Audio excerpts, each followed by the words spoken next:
ഒരു സമൂഹത്തിൽ ഇടതുപക്ഷത്തിന് പ്രസക്തിയുണ്ടോ? അത് ആ സമൂഹത്തിന്റെ ജീവിതത്തിൽ സ്വാധീനിക്കുന്നുണ്ടോ എന്ന് പരിശോധിക്കാൻ ഒറ്റ മാനദണ്ഡം മാത്രമേ ഉള്ളൂ. അത് ആ സമൂഹത്തിലെ മനുഷ്യരുടെ ജീവിതത്തെ തൊടാൻ ഇടതുപക്ഷത്തിന് സാധിക്കുന്നുണ്ടോ എന്നുള്ള പരിശോധന മാത്രമാണ്.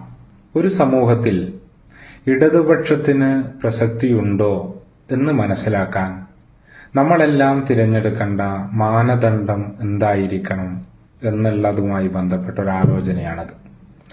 പൊതുവിൽ രാഷ്ട്രീയ പ്രസ്ഥാനങ്ങളുടെ പ്രസക്തിയെ അളക്കുവാൻ വേണ്ടി സ്വീകരിച്ച് കാണുന്ന മാനദണ്ഡങ്ങൾ 3 എണ്ണമാണ്. അതിലൊന്ന് തിരഞ്ഞെടുപ്പാണ്. തിരഞ്ഞെടുപ്പിലെ വിജയം, അല്ലെങ്കിൽ തിരഞ്ഞെടുപ്പിൽ ഉണ്ടാക്കാൻ സാധിക്കുന്ന മുന്നേറ്റങ്ങൾ, തിരഞ്ഞെടുപ്പിന് ശേഷം സർക്കാർ ഗവൺമെന്റിന്റെയൊക്കെ രൂപീകരണത്തിൽ വഹിക്കാൻ പറ്റുന്ന പങ്ക്, ഇതൊക്കെയാണ് തിരഞ്ഞെടുപ്പ് സഖ്യങ്ങളുടെ നിർമ്മാണം, അതിലുള്ള പങ്ക്, വിലപേശൽ. തിരഞ്ഞെടുപ്പുമായി ബന്ധപ്പെടുത്തിയിട്ടാണ് രാഷ്ട്രീയ പ്രസ്ഥാനങ്ങളുടെ പ്രസക്തിയെ ലോകമാസകലം പലപ്പോഴും അളക്കുക. മറ്റൊന്ന് മാധ്യമങ്ങളിൽ ലഭിക്കുന്ന സ്പേസും പരിഗണനയുമാണ്. എന്ന് വെച്ചാൽ ലോകത്തിന് മുന്നിൽ എത്രത്തോളം നിങ്ങൾ കവർ ചെയ്യപ്പെടുന്നു, ലോകം നിങ്ങളെ അറിയുവാൻ എത്രത്തോളം ആഗ്രഹിക്കുന്നു എന്നുള്ളതിന്റെ എല്ലാം കണ്ണാടിയായിട്ട്, അതിന്റെ ഒരു അളവുകോലായിട്ട് മാധ്യമങ്ങളിൽ ലഭിക്കുന്ന സ്പേസ് പലപ്പോഴും പരിഗണിക്കപ്പെടാറുണ്ട്. മാധ്യമങ്ങളിൽ സ്പേസ് ലഭിക്കാത്തത് സമൂഹത്തിന് ആവശ്യമില്ലാത്ത ഒന്നാണ് എന്നുള്ളൊരു തോന്നലും പൊതുവിൽ നിർമ്മിക്കപ്പെട്ടിട്ടുണ്ട്. ഒരു രാഷ്ട്രീയ പ്രസ്ഥാനത്തിന്റെ പ്രസക്തിയെ നിർണ്ണയിക്കുന്നതിൽ അതുകൊണ്ട് തന്നെ മാധ്യമങ്ങളിൽ ആ പ്രസ്ഥാനത്തിന് ലഭിക്കുന്ന പങ്ക്, മാധ്യമങ്ങൾ എത്രത്തോളം അവരെ ഒരു വാർത്താ വിഭവമാക്കിയിട്ട് മാറ്റുന്നുണ്ട് എന്നുള്ളതെല്ലാം പരിഗണനാ വിഷയമായി വരാറുണ്ട്. മൂന്നാമത്തത് പൊതുവിൽ കണ്ടുവരുന്നത് ആഘോഷിക്കപ്പെടുന്ന നേതാക്കന്മാരുടെ സാന്നിധ്യം ആണ്. എന്നാൽ ഇടതുപക്ഷത്തെ സംബന്ധിച്ചിടത്തോളം ഒരു സമൂഹത്തിൽ ഇടതുപക്ഷത്തിന് പ്രസക്തിയുണ്ടോ എന്ന് അളക്കുവാനുള്ള മാനദണ്ഡങ്ങൾ ഇവ 3 തിരഞ്ഞെടുപ്പ് വിജയിച്ചാലും പരാജയപ്പെട്ടാലും തിരഞ്ഞെടുപ്പ് അല്ല, മാധ്യമങ്ങളിൽ നിങ്ങൾക്ക് ഇടം ലഭിച്ചാലും ഇല്ലെങ്കിലും മാധ്യമങ്ങളിൽ ലഭിക്കുന്ന പരിഗണനയല്ല, ആഘോഷിക്കപ്പെട്ടാലും ഇല്ലെങ്കിലും അത്തരത്തിലുള്ള നേതാക്കന്മാരുടെ സാന്നിധ്യവും അല്ല. ഇവയെല്ലാം പ്രധാനപ്പെട്ടതായിരിക്കാം, പക്ഷെ ഇവയെല്ലാം പ്രാഥമികമായി പരിഗണിക്കപ്പെടേണ്ട കാര്യങ്ങൾ. ഒരു സമൂഹത്തിൽ ഇടതുപക്ഷത്തിന് പ്രസക്തിയുണ്ടോ? അത് ആ സമൂഹത്തിന്റെ ജീവിതത്തിൽ സ്വാധീനിക്കുന്നുണ്ടോ എന്ന് പരിശോധിക്കാൻ ഒറ്റ മാനദണ്ഡം മാത്രമേ ഉള്ളൂ. അത് ആ സമൂഹത്തിലെ മനുഷ്യരുടെ ജീവിതത്തെ തൊടാൻ ഇടതുപക്ഷത്തിന് സാധിക്കുന്നുണ്ടോ എന്നുള്ള പരിശോധന മാത്രമാണ്.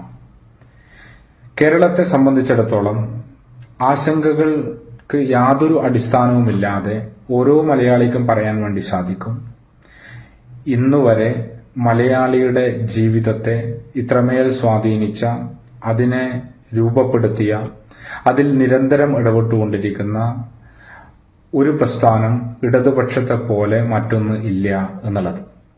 അതുകൊണ്ടാണ് ഇന്ത്യയിൽ മുഴുവൻ ബുൾഡോസർ രാജ്യം നടക്കുമ്പോഴും ഈ രാജ്യത്തെ മറ്റ് നാടുകളിലെ മനുഷ്യരെ പോലും അസൂയപ്പെടുത്തിക്കൊണ്ട് 4,75,000-ലധികം വീടുകൾ ഭവനരഹിതരായ, ദരിദ്രരായ, പാർശ്വവൽക്കരിക്കപ്പെട്ട മനുഷ്യർക്ക് നിർമ്മിക്കുവാൻ മുൻകൈയെടുക്കുന്ന സംസ്ഥാനമായിട്ട് കേരളം മാറുന്നത്.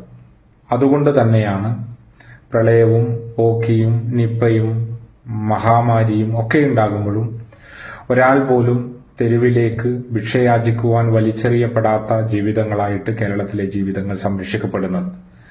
അതുകൊണ്ട് തന്നെയാണ് ഇന്ന് ഇന്ത്യയിൽ ഏറ്റവും ഉയർന്ന മനുഷ്യൻ ജീവിതത്തിന് അന്തസ് നൽകുന്ന ക്ഷേമ പെൻഷൻ ഏറ്റവും വിപുലമായി, ഏറ്റവും കൃത്യമായി നടപ്പിലാക്കപ്പെടുന്ന നാടായിട്ട് കേരളം മാറുന്നത്.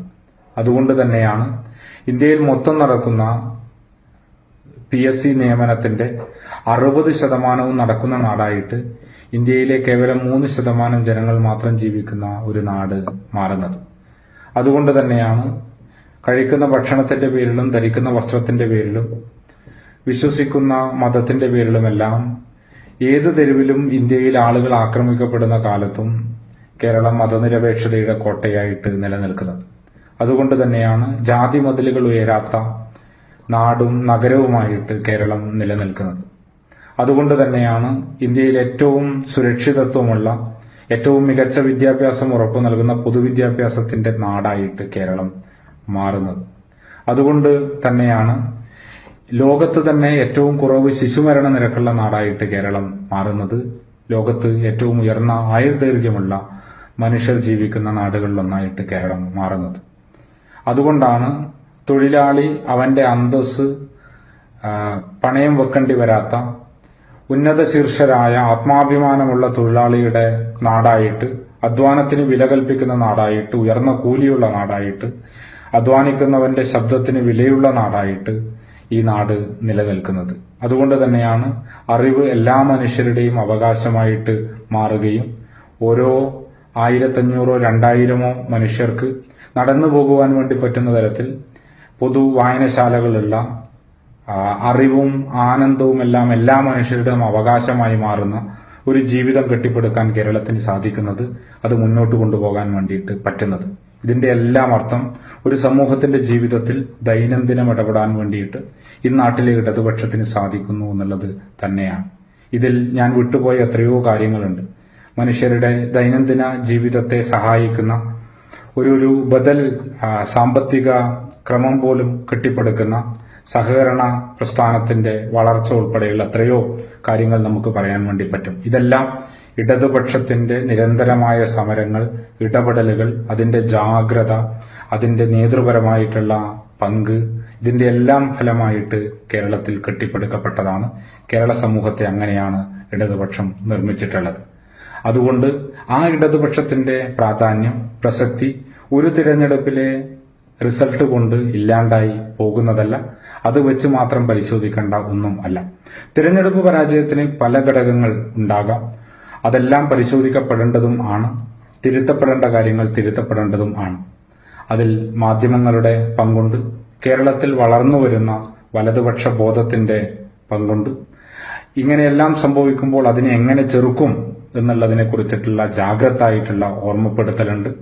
അതിന് സാധിക്കുന്നുണ്ടോ എന്നുള്ള പരിശോധനകളുണ്ട്, വിമർശനങ്ങളുണ്ട്, സ്വയം വിമർശനങ്ങളുണ്ട്. അതെല്ലാം അതിന്റെ വഴിക്ക് നടക്കണം. എന്നാൽ അതൊന്നും നടക്കേണ്ടത് ഇടതുപക്ഷത്തെ തള്ളിപ്പറഞ്ഞുകൊണ്ടോ ഇടതുപക്ഷത്തിന്റെ പ്രസക്തി സമൂഹത്തിൽ അവസാനിക്കുന്നുവെന്ന അങ്ങേയറ്റം ചരിത്രവിരുദ്ധമായിട്ടുള്ള, അങ്ങേയറ്റം തെറ്റായിട്ടുള്ള നിഗമനത്തെ ആദ്യം ഉയർത്തിപ്പിടിച്ചുകൊണ്ടോ അല്ല.